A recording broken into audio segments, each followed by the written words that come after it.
নমস্কার বন্ধুরা, চলে এলাম অসম্ভব মজাদার নারকেলের ভাজা পিঠের রেসিপি নিয়ে। বন্ধুরা, এই শীতে আমরা নানা রকমের পিঠে তৈরি করে থাকি, কিন্তু একবার নারকেলের ভাজা পিঠের এই রেসিপিটা বানিয়ে খেয়ে দেখবেন, এর স্বাদ কিন্তু ভোলা যায় না, বারবার খেতে মন চাইবে। চলুন তাহলে দেখে নিই আজকের এই নারকেলের ভাজা পিঠের রেসিপিটা আমি কিভাবে করেছি। নারকেলের ভাজা পিঠের রেসিপি করার জন্য আমার কিছু উপকরণ লাগছে, সেগুলো হলো, প্রথমেই লাগছে 1 বাটি কুড়োনো নারকেল। এখানে আমি একটা মাঝারি সাইজের নারকেল কুড়িয়ে নিয়েছি। লাগছে সুজি, লাগছে গোবিন্দভোগ চাল, এই চালটা আমি পরে গুঁড়ো করে নেব, আর লাগছে ময়দা। এটা এক সাইডে রেখে দিয়ে আরও কিছু উপকরণ আমি নিয়ে নিচ্ছি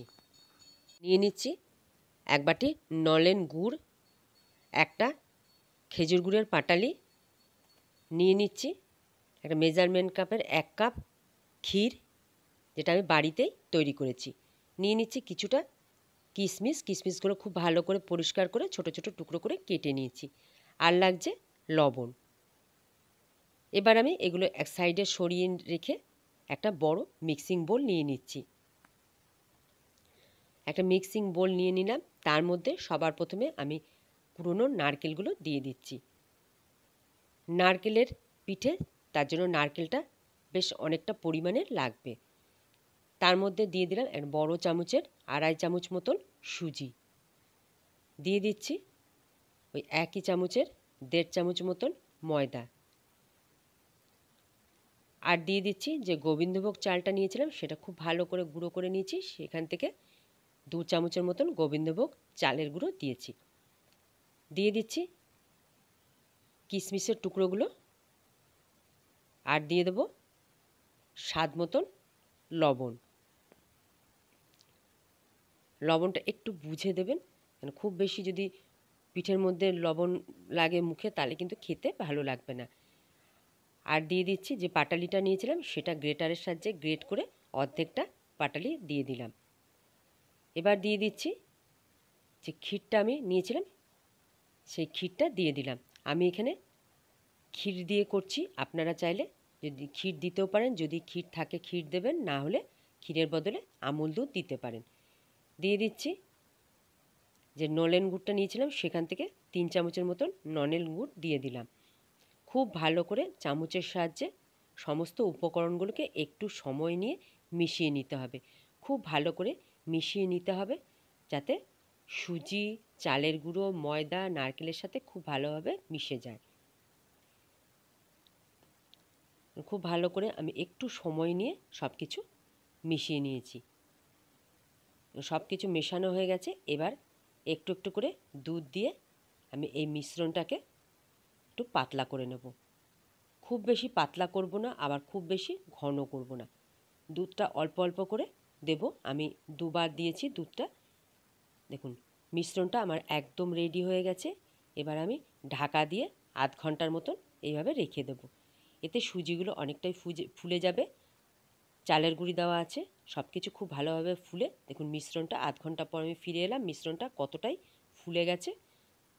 আবারও আমি হুইস্কার দিয়ে খুব ভালো করে সব কিছু একটু মিশিয়ে নিয়েছি। সব কিছু ভালো করে মিশিয়ে নিয়ে থিকনেসটা এরকম এসছে।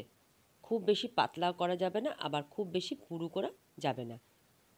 এবার চলুন পিঠেগুলো তৈরি করে নিই। আমি আগের থেকে কড়াইয়ে তেল দিয়ে, সাদা তেল দিয়ে তেলটা খুব ভালো করে গরম করে নিয়েছি। এবার একটা ছোট হাতার সাহায্যে এইভাবে একটু একটু করে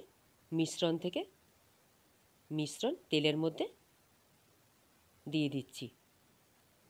প্রথমে আমি 5টা পিঠে তৈরি করে নেব। 5টা পিঠে আমি দিয়ে দিয়েছি। কিছুক্ষণ পর আমি আলতো হাতে উল্টে পাল্টে পিঠেগুলো গোল্ডেন ব্রাউন করে ভেজে নেব।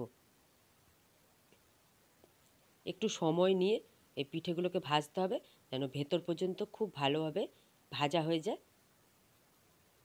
বন্ধুরা, একবার এই নারকেলের ভাজা পিঠেটা বাড়িতে বানিয়ে অবশ্যই কিন্তু খেয়ে দেখতে পারেন।